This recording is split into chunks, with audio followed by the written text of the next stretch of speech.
Shindo Haruki had never known what it was like to have a home. Ever since his parents abandoned him, he had been raised in the back alleys of a casino, surrounded by flashing lights, cigarette smoke, and the clinking of coins. It was his aniki, Takasugi Renji, who had saved him from complete ruin, giving him food, a place to sleep, and a reason to keep going. For Renji's sake, Haruki never hesitated to take risks, whether it was delivering dangerous packages, settling disputes, or acting as a decoy when things got violent. That was how he ended up here. An ambush. A blade slicing through his side. The pain. The cold. And then, darkness. When Haruki opened his eyes again, everything was different. His body was smaller. His limbs were covered in fur. His nose twitched at the overwhelming sense around him. He tried to speak, but only a whimper came out.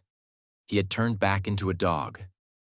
Before he could process the horrifying reality, a disgusted voice rang out. "What's with this dirty rag of a pooch?" A strong hand grabbed him by the scruff, lifting him up effortlessly. He struggled, growling and kicking his small legs. "Let go, you goddamn dog!" The man holding him frowned. He was tall, broad-shouldered, and had the sharp golden eyes of a predator. His tousled black hair only added to his wild, untamed aura. Even in his tiny canine form, Haruki could sense it, the overwhelming presence of a beast. A wolf. The man clicked his tongue and tossed Haruki onto a pile of blankets. "You're injured. Stop squirming, mutt."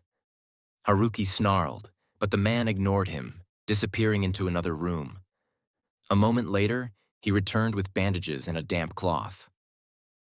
"What are you doing?" Haruki tried to ask, but all that came out was a whine.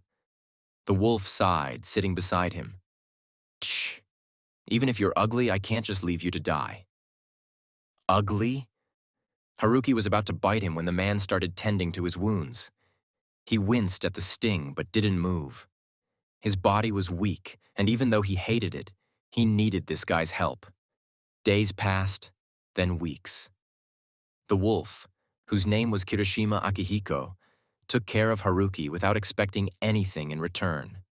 He fed him, gave him a warm place to sleep, and even bathed him despite Haruki's aggressive protests.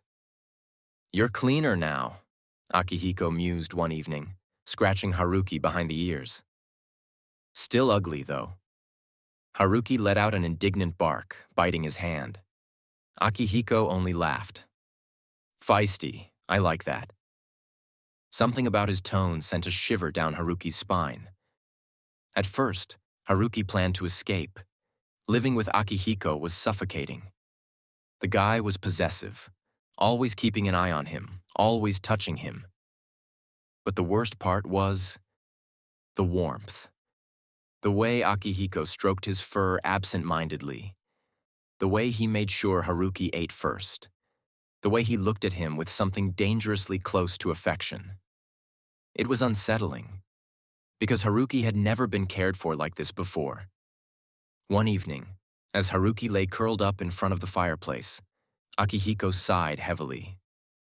"Doggy, I don't think I'll eat you up." Haruki stiffened, peeking up at him. His heart was pounding for reasons he didn't want to admit. Crazy," he muttered under his breath. Akihiko smirked. "You talk in your sleep, you know." Haruki froze. Akihiko leaned in, his golden eyes glowing in the dim light. His voice dropped to a murmur. "What do you think will happen when you turn human again?" Haruki's breath hitched. Akihiko chuckled, brushing his fingers through Haruki's fur. "Guess I'll just have to wait and see." And Haruki had a sinking feeling that the wolf had already decided to make him his. Haruki lay curled up on the futon Akihiko had given him, staring at the fire flickering in the small hearth. The warmth seeped into his fur, but it did nothing to stop the unease curling in his stomach. Akihiko was watching him again. He didn't have to look to know it. The weight of the wolf's gaze was like a constant pressure against his skin, or rather, his fur. It had been weeks since Haruki found himself stuck in this cursed dog form, and in that time, Akihiko had gone from an indifferent captor to an overbearing caretaker. The worst part? Haruki was getting used to it.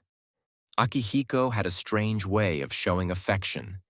He insulted him, teased him, and yet, his actions spoke differently.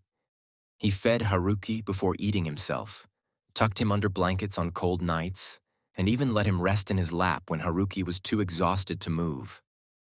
It was unbearable. Because every time Akihiko's fingers brushed through his fur, every time his deep voice rumbled in amusement, something in Haruki's chest tightened. He had to get out of here. But how?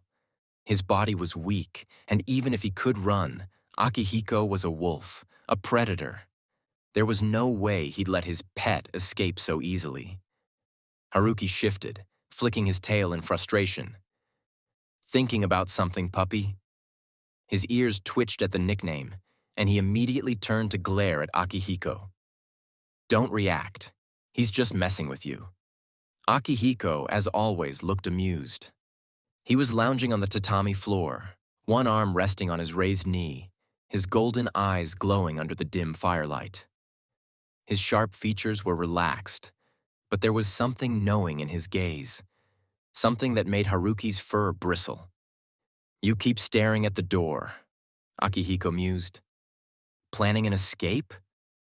Haruki stiffened. Damn it. Was he that obvious? Akihiko smirked, as if reading his thoughts. Go ahead, try it. Haruki narrowed his eyes.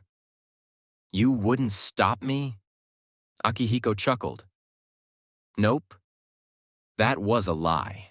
Haruki had tested his boundaries before. The last time he got too close to the door, Akihiko had snatched him up by the scruff and tossed him onto the futon like an unruly kitten. And the time before that?